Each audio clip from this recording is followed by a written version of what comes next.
సంతానం కావాలన్న మీ కలను నిజం చేసుకోండి. 49 అంటే సంతానం, 49 అంటే సంతోషం. వివరాలకు సంప్రదించండి. హలో ముఖేష్ గారు. హలో అండి. ముఖేష్ గారు, హనీ ట్రాప్ అన్నది ఈ మధ్యకాలంలో బాగా వినిపిస్తుందండి. రీసెంట్‌గా మనం చూసుకున్నట్లయితే నిత్య పెళ్లి కూతురు ఆల్మోస్ట్ ఒక 14 పెళ్లిళ్ళు చేసుకుందంట. సో ఏంటి, ఒక గ్యాంగ్ లాగా ఫామ్ అయ్యి పెళ్ళైన మగవాళ్ళనే టార్గెట్ చేస్తూ, అది కూడా డబ్బున్న వాళ్ళనే టార్గెట్ చేస్తూ చేస్తున్నారు. హైదరాబాద్‌లో కూడా చాలా కేసెస్ చూసామండి. అసలు అంటే మగవాళ్ళు ఈజీగా ఎందుకు అట్రాక్ట్ అయిపోతున్నారంటారు? ఇలాంటి వాళ్ళు మోసాలు చేస్తారని తెలిసి కూడా అంటే ఎలాగ అసలు ఇంట్లో దొరకని కంఫర్ట్ జోన్ వాళ్ళ దగ్గర ఏంటి? అసలు ఎందుకు వాళ్ళు అట్రాక్ట్ అవుతున్నారు ఈ విధంగా? మీరు చెప్పిన అన్ని విషయాలను ఏకీభవిస్తా గానీ, ఒక్క విషయాన్ని నేను ఏకీభవించను. హ్మ్. హనీ ట్రాప్ అనేది ఈ మధ్య కాలంలో ఎక్కువ చూస్తున్నాము అని అన్నారు. ఈ మధ్య కాలం కాదండి, అది ఎప్పుడూ ఉన్నది. విశ్వామిత్రుని తపస్సు భంగం చేయడానికి మేనకను పంపిస్తారు. మేనకను పంపిస్తే ఆయన తపస్సును భంగం చేయించి ఇంకేదో చేయాలని చెప్తే ఆయన హనీ ట్రాప్కి గురైనటువంటి వ్యక్తే. ఓకే. అక్కడి నుంచి మొదలైంది. ప్రతిసారి అంటే మీరు ఎమోషనల్గా వీక్నెస్ ఉన్నన్ని రోజులు అది నడుస్తూనే ఉంటుంది. విశ్వామిత్రుడు అంతటి వానికే తప్పలేదు అన్నప్పుడు మీరు చెప్పిన పేర్లు, మీరు చెప్పిన ప్రాంతాలు, వీళ్ళంతా నథింగ్ నా దృష్టిలో. అవును. ఇక కర్ణాటక అసెంబ్లీలో కూడా హనీ ట్రాప్కి గురైనారు అని చెప్పి ఎమ్మెల్యేలు మాట్లాడారు. అదే ప్రజా దేవాలయంలో పోర్న్ వీడియోస్ చూసుకుంటా కూడా దొరికారు అదే ఎమ్మెల్యేలు. అంటే ఎవరిని ట్రాప్ చేస్తారు? అట్లా ఎవరు ఉండరండి. నువ్వు ట్రాప్లో నువ్వు భాగమవుతున్నావు అని అంటే నీ మెంటల్ వీక్నెస్ అది. మీరు సోషల్ మీడియా కూడా ట్రాప్ అవుతూ ఉంటారు. స్క్రోల్ చేస్తూ ఉంటే మీకు నచ్చని అంశం స్క్రోల్ అవుతూ ఉంటుంది. మీకు తెలియకుండా మీ thumbnails చూసి దాంట్లోకి పోవాల్సి వస్తుంది. అంటే మీరు ఒకరికి ఇన్ఫ్లుయెన్స్ కావడమే ట్రాపింగ్ అంటారు. అవును. ట్రాపింగ్ అనేది కేవలం ఒక సెక్స్కు సంబంధించిందో అని కాదు. కొంతమంది డబ్బుకు ట్రాప్ అవుతారు. అవునా కాదా? ఇప్పుడు ఏసీబీ రైడ్స్ అవుతున్నాయి, విపరీతంగా పట్టుకుంటున్నారు తెలంగాణలో. అది వన్ ఆఫ్ ద ట్రాప్.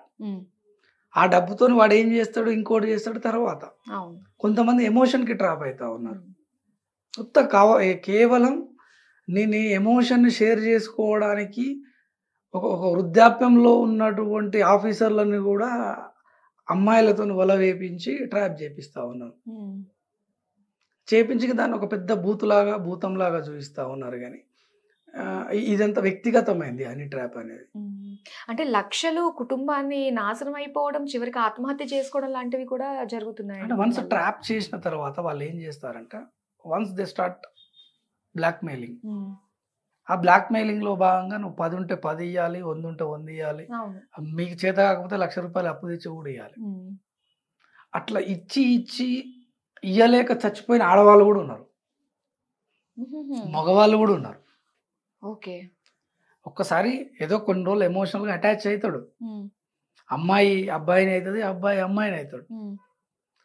ఆ అయినటువంటి క్రమంలో వీళ్ళకు కావాల్సినవి ఏవైతే ఉన్నాయో దొరకనప్పుడు బ్లాక్మెయిల్ చేస్తారు కదా. ఇక్కడ హనీ ట్రాప్కు గురయ్యేది కేవలం అబ్బాయిలే అని అంటే కావచ్చు కాక అమ్మాయిలు కూడా అవుతా ఉన్నారని నేను అంటా. అమ్మాయిలు కూడా అవుతున్నారంటారా? 100%. ఓకే. బ్లాక్మెయిల్ చేస్తేనే కదా ఒక చిన్న రిలేషన్షిప్ పెట్టుకొని నువ్వు నాతో వచ్చినావు, నువ్వు నాకు చాటింగ్స్ ఉన్నాయి, నేను లేకపోతే ఈ చాటింగ్స్ అన్ని మీ ఇంట్లో పంపుతాను, ఇది వన్ ఆఫ్ ద ట్రాపే కదా. హనీ ట్రాప్ అని అంటే కేవలం అందమైన అమ్మాయిలను తీసుకొని వచ్చి వల చేయడమే హనీ ట్రాప్ లాగా చూస్తున్నాం కదా. కొంచెం విశాల అర్థంలో చూస్తే ప్రతి ట్రాపే. దీనికి పెద్ద వెనక గ్యాంగే ఉంటుందంట.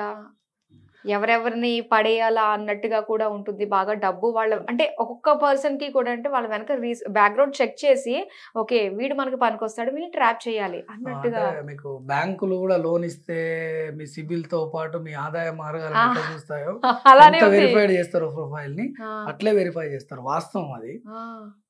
డబ్బున్న వాడి జీవితం చాలా భయంకరంగా ఉంటది వ్యక్తిగతంగా. వాడు కొన్ని సార్లు వాడు నవ్వలేడు, ఏడవలేడు. వాళ్ళు వీక్ అయిపోతారు ఎమోషనల్గా.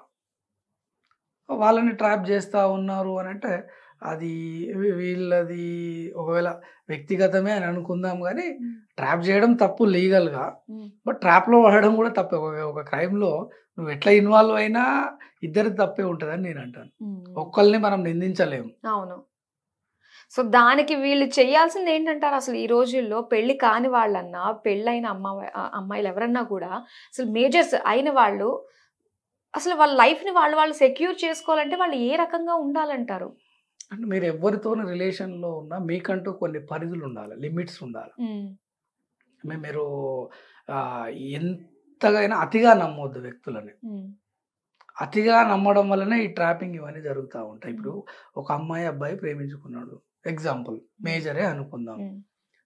వాళ్ళు ఎంతవరకు నా ప్రైవసీకి ఏం కావాలి అనేది అబ్బాయి చూసుకోవాలా, అమ్మాయి చూసుకోవాలా? అవి చూసుకోకుండా వాడేదో 4 తీపి మాటలు మాట్లాడంగానే బోలా అయిపోయి మీరు ప్రైవేట్ ఫొటోస్ వాటన్నిటిని వానికి ఇచ్చి వాని దగ్గర పెట్టి, అంటే మీరు కంప్లీట్ మీ జీవితాన్నే వాని చేతిలో పెట్టేసి తర్వాత చూసుకుంటే ఏమీ లేక దాని నుంచి ఎట్లా ఓవర్కమ్ కావాలనో తెలియక డిప్రెషన్ పోయే అమ్మాయిలు కూడా ఉన్నారు. అట్లా అని అబ్బాయిలు కూడా సింపుల్గా నమ్మేసి మీకు పెళ్ళైన వాళ్ళు వలేస్తే కూడా ఆ వలలో చిక్కుకొని మీరు చెప్పకపోతే మీ తల్లిదండ్రులకు లేకపోతే మీ భార్యకు చెప్తా అన్నాడు. ఇది కూడా మన ట్రాపే కదండి. ఇది కాకుండా ఉండాలి అంటే ఎవరికి వాళ్ళు బిజీ అయిపోవాలా, కొంచెం సోషల్ మీడియాకు దూరం కావాలా, సొసైటీకి దగ్గర కావాలా, వీలైనంత బ్రతకడం బంద్ చేసి జీవించడం నేర్చుకోవాలి మనిషి. అప్పుడు ఏంది అని అంటే నీ ఆలోచనలు కొంచెం ఎలాబరేట్ అవుతాయి. మీరు మిమ్మల్ని మీరు ఎప్పటికప్పుడు అసెస్ చేసుకోవాలి. మీరు ఏ పని చేసినా మీరు పరిధి మించి చేస్తూ ఉన్నారా, బియాండ్ ద లిమిట్స్లో చేస్తూ ఉన్నారా? ఆ లిమిట్స్ ఎక్సీడ్ అయినప్పుడే ఇవన్నీ కాన్సిక్వెన్సెస్, ఈ సమస్యలు ఇవన్నీ ఉంటాయి. ఎందుకంటే పెళ్లి కాని వాళ్ళు హనీ ట్రాప్లో గురైనప్పుడు వాళ్ళు సాల్వ్ చేసుకోగలరేమో అనిపిస్తుంది, కానీ పెళ్ళైన వాళ్ళకి ఒక ఫ్యామిలీ ఉంటుంది, దాని తర్వాత పిల్లలు ఉంటారు. ఏ మాత్రం భార్య దగ్గర లేదంటే భర్త దగ్గర ఇవి గురించి తెలిసినా పరువు పోతుంది. మీరు ఇంతకుముందు అన్నారు కదా, ప్రొఫైల్ అంతా కంప్లీట్ చెక్ చేసి ఎమ్మడి పడతా ఉన్నారు. ఒకవేళ సొసైటీలో ఇన్ఫ్లుయెన్స్ ఉన్న పర్సన్ ఉండనుకోండి, వాడికి తప్పు చేసిండు అనగానే వీడిని ఒక లంగా అని ముద్ర వేయడానికి చూస్తారు. నేను వీడియోలు రిలీజ్ చేస్తాం, నేను మా ఛానల్లో పెడతాం, మీ ఛానల్లో పెడతాం అని చెప్పి కూడా బ్లాక్ మెయిల్స్ అయితే ఉన్నాయి కదా పెద్దవాళ్ళు. అయ్యి అంటే వానికున్న సోషల్ రిలేషన్ కావచ్చు, ఫ్యామిలీ రిలేషన్లు కావచ్చు, ఎక్కడ లీక్ అయినా మనకి అభద్రతా భావం అవి ఉంటాయి కదా, వాటిని వీళ్ళు క్యాచ్ చేసుకుంటా ఉంటారు. అవి కాకుండా ఉండాలి అని అంటే మనం ఎన్ని మాట్లాడుకున్నా ఎన్ని చెప్పినా కాదు, కానీ ఎవరి లిమిట్స్ లో వాళ్ళు ఉండాలి. వాళ్ళు ఎవరినైనా మీరు లవ్ చేసిన అమ్మాయినే కావచ్చు, మీరు జీవితం పంచుకున్న భాగస్వామ్యం, ప్రతిదానికి కొన్ని లిమిటేషన్స్ ఉన్నాయి మన వ్యవస్థలో. వాటి ప్రకారం నడుచుకోవడం కరెక్ట్. అది దాటి ఒక్కసారి మీరు విపరీతమైన క్లోజ్ అయిన తర్వాత మీరు కొన్ని ఎక్కువ యాక్సెస్ ఇచ్చారు అనుకోండి, వాటిని వీడు అస్త్రంగా మారుస్తాడు. అదే దిశ మీ గొంతు మీద కత్తి పెడతాడు. ఈ ఎక్కడ చెప్పుకోలేక మీరు బయట చెప్పుకోలేరు, దగ్గర వాళ్ళకి చెప్పుకోలేరు, వాటితోనే సాల్వ్ చేసుకోలేరు. ఇట్లా అర్ధాంతరంగా ఆడవాళ్ళు జీవితాన్ని ముగిస్తున్నారు, మగవాళ్ళు జీవితాన్ని ముగిస్తున్నారు. ఇవన్నీ కావద్దు అని అంటే షుడ్ బి లిమిట్స్. ఎవరు ఎంతలో ఉండాలో అంతలోనే ఉండాలి. ఎవరితో ఏం మాట్లాడాలి, ఎంతవరకు మాట్లాడాలి అంతవరకే మాట్లాడాలి. ఆ హద్దులు దాటి ప్రవర్తిస్తే ఇలాంటి వాటిలో చిక్కుకుంటాం. కరెక్ట్. చాలా చక్కగా విశ్లేషించినందుకు ధన్యవాదాలండి. థ్యాంక్ యూ అండి.